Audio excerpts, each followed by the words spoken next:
Apa ka na? Bigyan na ba ninyo? Oh. Sugod na. Oh. Atsa. Sura na lang. Inuman na kaya itong luton.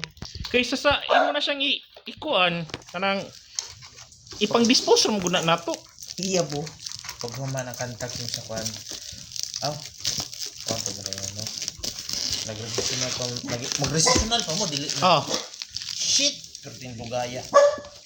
Dugay mangganik inahuman nga. Gamay-gamay ra ng amo. Dugay minahuman oy. Wa ko dito sugod.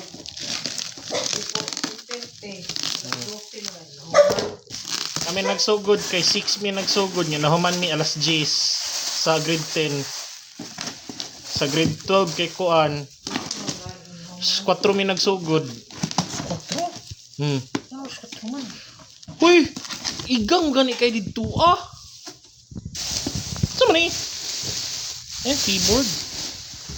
Nagpalit kag kuan katong iyahang pad. Ooh. Wala pasayang lang kay wa siya kuan, wa siya kanang gusto na.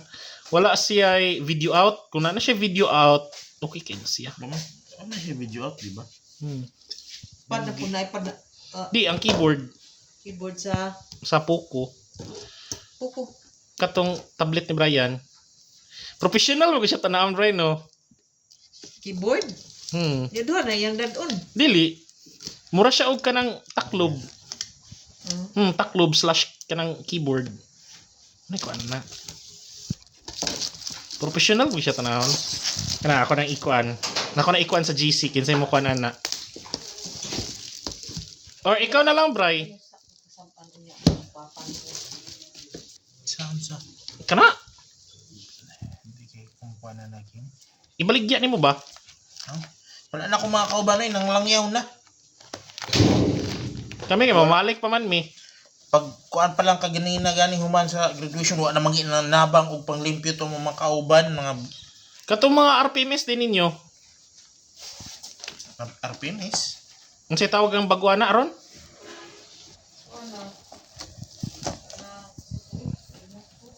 Okay na?